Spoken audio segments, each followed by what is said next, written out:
What's up, my know-it-alls? It's time for another know-it-all files, specifically covering Star Trek. I went online, I've been to Quora and Reddit, and I pulled your questions. If you would like to ask questions directly yourself, comment below and ask your questions there. I'll answer them in a future video and would really love to begin to engage with the Know-It-All Nation on that level. So without further ado, though, here we go. Computer, first question. Other than what we see in the series Star Trek Enterprise, what do we know about Denobulans and the place of Denobula within the Federation and its history? Wow. Okay. So, well, I guess in terms of the canon, we'll call it primate canon, whatever.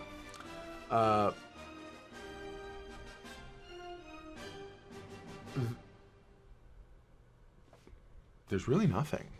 I'm trying to think. Beyond Dr. Phlox, I want to say, I remember there was a quote, John Billingsley, the actor who played Dr. Phlox, who was a Denobulan, he said that there are no Denobulans in the future.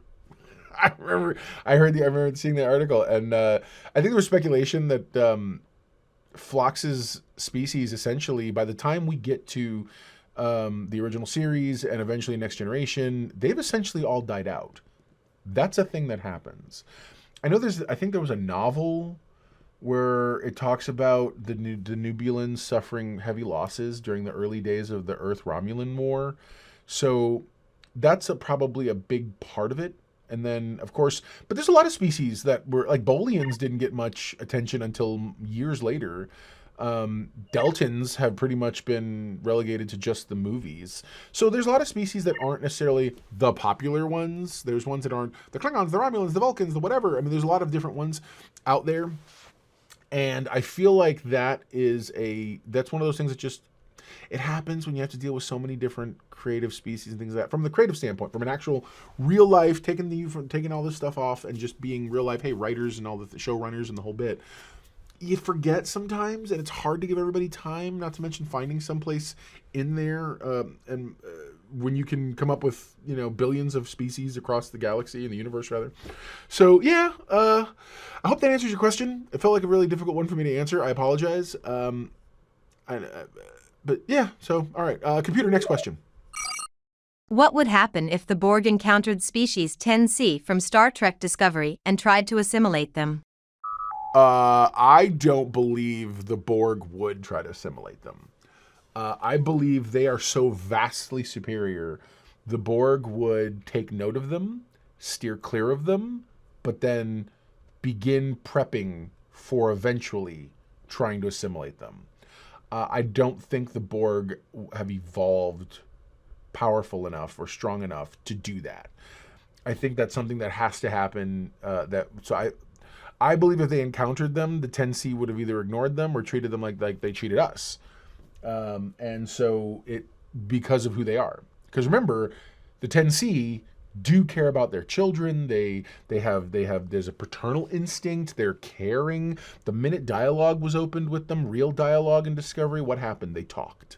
They absolutely talked.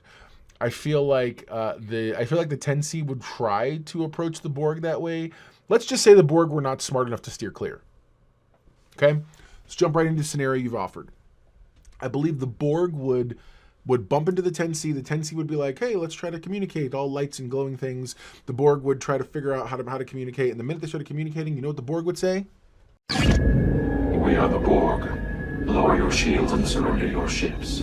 We will add your biological and technological distinctiveness to our own. Your culture will adapt to service us. Resistance is futile.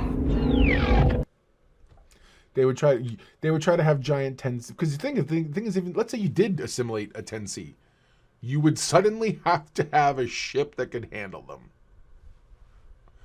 which feels like an evolution that goes way beyond the Borg. Like, just I don't know. We'll see. Especially considering that they haven't really evolved that much as far as until you get to Picard. All right. Okay. Computer. Next question. In Star Trek Picard, was Adam Soong responsible for the Eugenics Wars happening because he had his Project Con and his ancestors experimented with augmented humans? No, I don't think he's responsible for the Eugenics Wars. I think I believe he is just another cog. I don't believe the Eugenics Wars are the event we all believe they are, until I'm told differently. I believe the Eugenics Wars, especially in the context of a Star Trek that, if you remember Voyager, when they went back in time, even they were like, this is not what's supposed to be happening this year. 1996 is when the Eugenics Wars were supposed to take place. And so the world changes, time, this and that moves forward. Now, obviously, we still had a con and everything else. So at some point in the future, they do experiment with genetic manipulation and changing and those things, i.e. why there's the ban on genetic manipulation. So, I do feel like there's a world in which he is involved, but if I'm answering the question the way you've worded it, no, I do not believe Adam Soong is responsible. So, all right. Computer, next question. If a Star Trek fan has never seen the original series from the 1960s, do you think that, at this point, they're missing a crucial piece from the franchise? Why or why not? Okay, that's a twofold question, yes or no. A yes and no, rather. Yes, they're missing they're missing information. No, it's not crucial.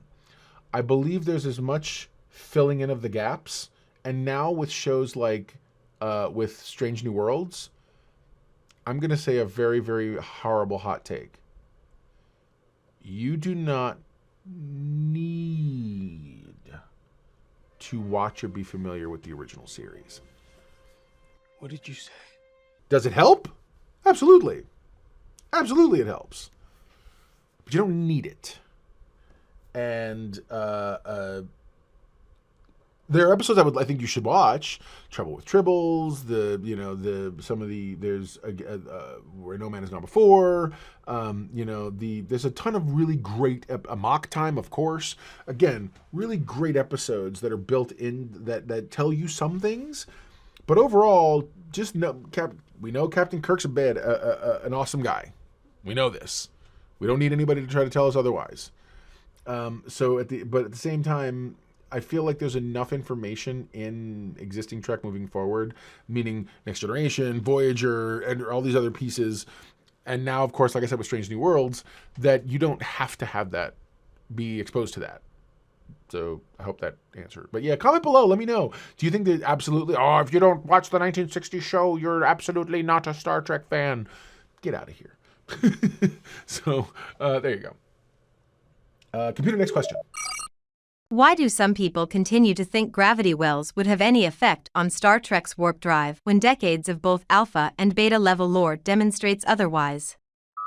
I'm going to need you to, cite some stuff. At the original Quora post, there was no citing of these decades of alpha and beta lore, which demonstrates what they're talking about. In fact, I kind of feel like everything says the opposite. So warp technology is in and of itself based around the concept of gravity. You have your inertial dampers, you create a static warp shell. A warp bubble creates a gravity null zone, so that's why it can go so fast through space. Okay? So the idea that gravity wells heck, there was that scene from Generations, the first Next Generation movie, where Data and Picard are in the astrometrics lab. It's the first time you've seen stellar cartography in its own right, and it's this giant 3-story room that I'm like, as a chief engineer, I'm like, where is this room on the schematics? Anyway, and Data points out that the main villain, when he destroyed a star, was changing the direction of this ribbon that everybody was trying to get to. Anyway, it's irrelevant.